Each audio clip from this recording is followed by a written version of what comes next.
માટે 7મી મેના રોજ મતદાન થવાનું છે, જ્યારે ચૂંટણીમાં જીત મેળવનાર તમામ નેતાઓ પાસે લોકોની અનેક આશા અપેક્ષાઓ હોય છે, જેમાં ખેડૂતોની પણ સરકાર પાસે અનેક આશાઓ હોય છે અને તેમના અનેક પ્રશ્નો પણ હોય છે। ત્યારે ઝી 24 કલાકની ટીમે ભાવનગરના ખેડૂતો સાથે ખાસ વાતચીત કરી ભાવનગરના નવા ઉમેદવારો પાસે લોકોને કેવી આશા છે તે જાણવાનો પ્રયત્ન કર્યો।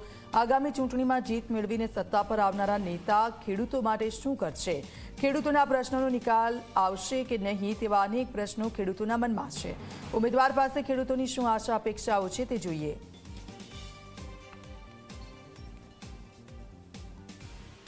લોકસભાની ચૂંટણી આવી રહી છે અને ચૂંટણીને લઈને લોકો જે છે એ નવા જનપ્રતિનિધિ છે તેની પાસે નવી જે આશા અપેક્ષાઓ છે એ રાખતા હોય છે। ત્યારે આપણે અત્યારે હાલ જે ભાવનગર જિલ્લાના ખેડૂતો છે તેમની સાથે વાત કરીશું। ખેડૂતો છે ખૂબ અપેક્ષાઓ રાખતા હોય છે, ખૂબ મહેનત કરીને એની જણસ છે એ વાવતા હોય છે, પરંતુ માર્કેટ યાર્ડ સુધી લઈ જાય પૂરતા ભાવ નથી મળતા અને જે મળે છે એમાં પૂરતો સંતોષ નથી હોતો। શું કહેશો? ખેડૂતોને પોતાની જણસ જે છે પાકનો પૂરતો ભાવ મળે એના માટે ખેડૂતો મહેનત કરતા હોય, પરંતુ ત્યાર પછી જે માર્કેટ યાર્ડમાં જાય છે તો માર્કેટ યાર્ડના વેપારીને દલાલ વર્ગ જે છે એમણે પણ આ બાબત થોડીક જાગૃતિ એ દાખવવી જોઈએ।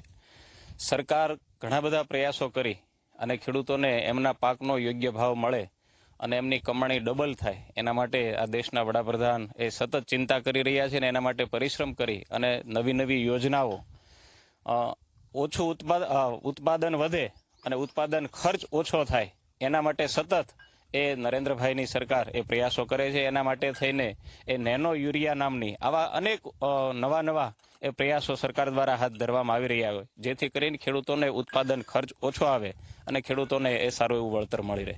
કોઈ વખતે થોડાક ઊંચા ભાવ જાય કોઈ પણ એવી વસ્તુના તો પબ્લિક તરત બળો જગાવે કે ભાઈ તમે આ આટલી બધી મોંઘવારી અમારે કેમ લઈને ખાવી છે। તો અમુક સમયે તેલના ભાવ છે, અમુક વખતે ડુંગળીના ભાવ છે, તો એ લોકો તરત એમ કે ગરીબોની કસ્તુરી, તો ગરીબોની કસ્તુરી તો એને કઈ રોજ ભાખરી કે રોટલો ઘડીને તો ખાવાનું આવતું નથી। 100 ગ્રામ કે 250 ગ્રામ ડુંગળી હોય છે, આખો દિવસ એને વયો જાય। તો ખેડૂતને કોઈક વખતે એવો સમય મળે કે 5 રૂપિયા મળે એવો કોઈક વર્ષે, તો એ લોકો એ વખતે જે હોબાળો જગાવે એ લોકોને અમલમાં લેવા થોડોક વિચારણા કરવી પડે। ખાસ તો ખેતીમાં આજે 5-7 કે 10 વર્ષ થયા ઘસારા બધા વધ્યા છે, અસા બહુ છે, નીલગાય, ભૂંડ અને માનવ ચોરીઓ ઘણી થાય છે।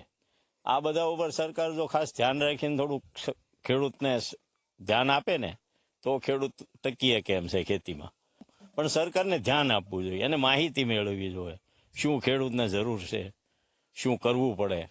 અધર વાતું થાય ને તરત સરકાર નિર્ણય લઈ લે કાંઈ અંદર ઉતર્યા વગર વાતમાં, જાણ્યા વગર, અને ખેડૂતોને ભોગવવું પડે એવા નિર્ણય ક્યારેક બહુ ખેડૂત માટે કપરા સાબિત થાય છે।